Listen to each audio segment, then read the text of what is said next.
Okay, welcome to part 4 of the Peter Johansen's blog, week-long discussion about ER.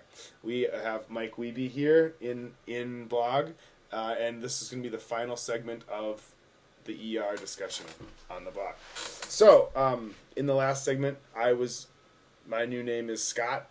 And I am Tim Rodriguez. Rodriguez. And so we may use those names as we define them. Okay. So the thing is, we're in the hospital. We're gonna end up having relationships with women because that's what happens at the ER in what's the name of the hospital? It's County. County. Yeah. That's what happens at County. You work long hours. You work long hours. You're with these people a long time. Things happen. Who do you think that our characters would? Sam. That's the character played by Linda Cardellini. Both being. I think it would be reminiscent of the Carter Kovac Abby love story, where there was an older doctor and a younger doctor, and fighting for the love of a woman in the middle. And in that one, I guess Carter really won for a long time, but now Kovac won because he ended up marrying Abby. But Carter gave up. He started going out with Thandie Newton, and he left the show. Ooh, I would go with Thandie Newton. No comment.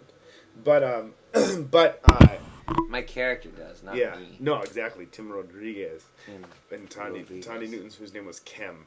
But so anyways, I think that's who we would be in a love triangle with would be Linda Cardellini.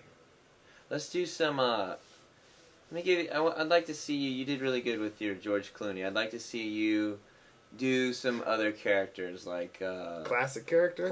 Let's just start with classic characters. Just a brief.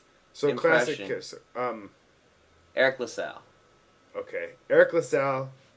He's just always really intense, and he doesn't talk. He talks. Yeah. Listen, Carter, you got to blah blah blah blah blah blah blah blah, and then or if he's really angry, he just goes, "You did me wrong," and then he'll go. And then he'll walk away like, don't talk, and then he walks away inside. But Eric LaSalle. But Peter, come on, Peter. There's a lot of that. Yeah. Anthony Edwards is another classic character, and he's just really bad. He's a very competent doctor, but then whenever he has to emote, there's there's the scene where his dad dies of lung cancer, and he's like, Mark, I love you, and then you can see that since they've had a trouble. His dad sounds like Hank Hill. He kind of is a little bit like Hank Hill, a little bit, but a little more dynamic. But then you can see that hits Mark because after they've had this long life of struggle, now it just comes down to them, and they actually do love each other. And his response is, "I love you too, Dad." And it's just really unbelievable, and it kind of taints a really beautiful moment on the show. Yeah. Because two things the ER will always promise you. One, it will try and make you cry. Two, it will try and gross you out. It promises you that during every episode. This concludes our discussion about ER. And we'd like to thank you for joining us in this week-long forum of ER and all of its little details and my shameful love for it and Mike's inquisitive mind about my shameful love for ER. So I've learned a lot, and I hope everybody else has too. Me too. Thank you.